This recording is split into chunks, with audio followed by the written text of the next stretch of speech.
if we're going to do the class thing, then we need to go pound for pound, right? Because Black people in the upper class are also fighting over the same thing. It's assets and prenups and wealth and all of that stuff, right? When you're looking at the general population, regardless of race, they're still, and I can say this because I grew up around a lot of white people, they're fighting over gender roles, they're fighting over power dynamics in a relationship, they're fighting over cheating, they're fighting over, like, who's doing what. They got baby daddies too. Like, the problems in the same class are not exclusive to particular races. They got the same issues. Their marriage rates are dropping just the same as ours, right?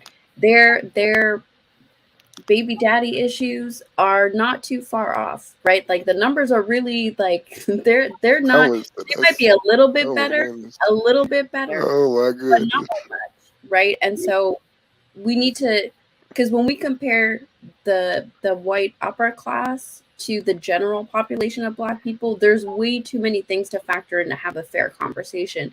We got to go either like Black upper class compared to white upper class, Black common folk to white common folk, and you'll start to see that those issues tend to mimic each other and mirror each other.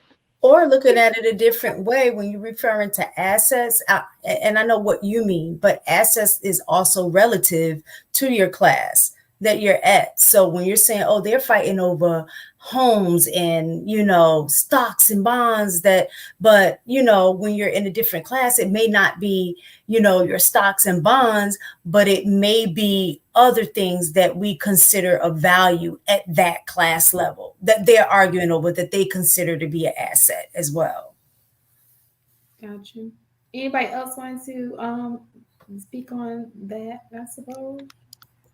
Or were we talking about Marjorie and, like, how did we get? Wait, I forgot what the original question was y'all was answering. I ain't answering. Yeah, I mean, I was trying to think it just kind of it was Marjorie and Steve. That was the original conversation. Okay. Jack, you want to go? You say me? Yeah, you got it. Did you want to mention Marjorie? About Marjorie and Steve, the situation? I mean, I don't know what to believe. They say Steve says fake, and allegedly, like, look, it's.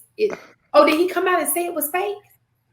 Yeah, on some comedy show or whatever, he came out and said that him and Marjorie was fine and everything was good. And I don't mean it's fake, though. It just means it's he's supposed to say that. True that. But I mean, I see them like just interact with each other, and I just always felt like Marjorie was just like, kind of like, she was running the show. You know what I'm saying? And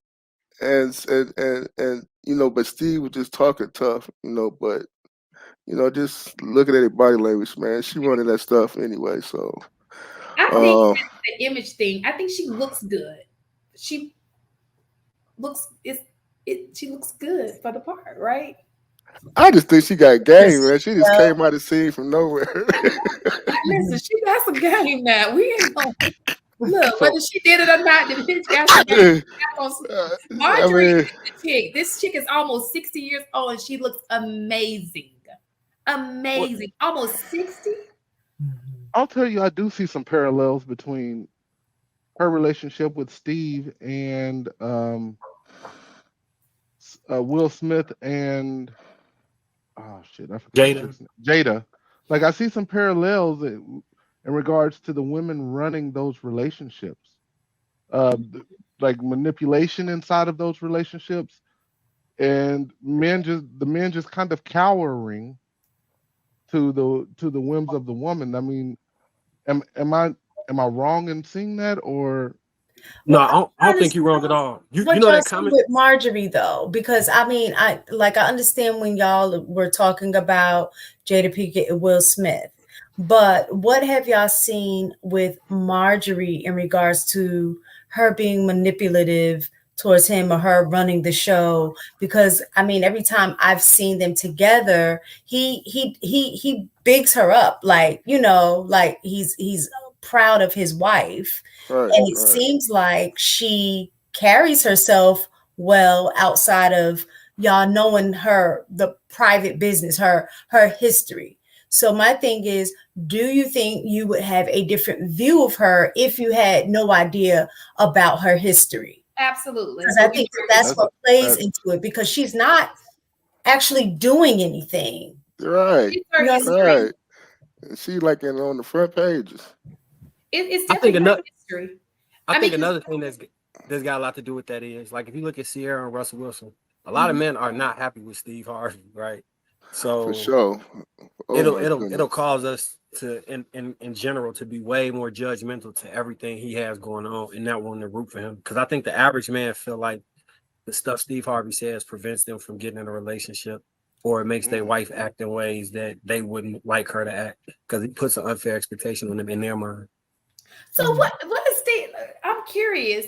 What is, I know, think like a date like a something like a woman. Think like a man, act like a woman. So what else? Yeah, I think that's that makes him think that men think that they can't. What does he say? What is he putting out there? Just curious. I didn't read the book, so I don't know, but I know I had some. I read that book. They believe by it, but you know what I'm saying? I ain't going for no 90 Day stuff. I mean, I ain't trying to work from your research. Listen here, let me just tell y'all about 90 days. That's a privilege. She ain't got to give it to you. Period. Yeah, I mean, 90 days ain't nothing. She don't gotta give it to you. I'm tired of these men, not you. I'm sorry, David. Men and thinking you're entitled to. Now she coming for you, bro. I'm hearing.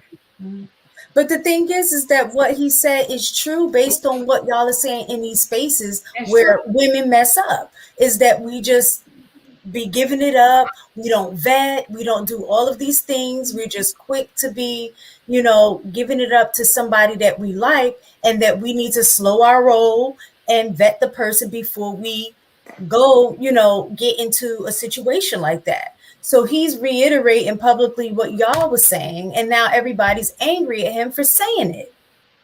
So, okay, go ahead. So the book is part of it, right? The other part of it is like he still relives that book through his talk show, where women show up and they ask questions, and he gives advice that's pretty on brand for his book, right? So it's continued content reiterating the same thing. I think that the issue is not all, but the general population of men have certain standards for women based on the caliber of women they think you are.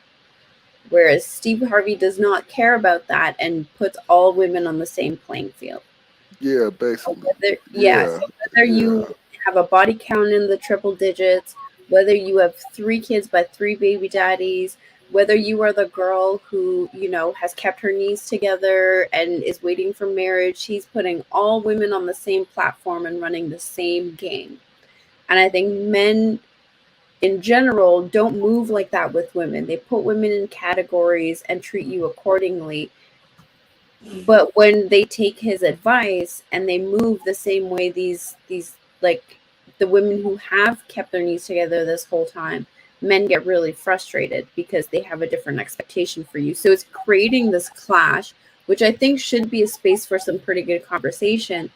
But in reality, it's creating a lot of frustration and a lot of conflict in existing relationships. I'm glad you mentioned this, because that opens it up for a good conversation, because it's saying that men are like appraisers. They over here. We are basically on different women. A woman should you're on the clearance rack, because like nobody's discount price. You got a Goodwill vagina. You're supposed to be giving it out for $3.99 because you got this. I know Goodwill vagina. I mean, basically, that's funny.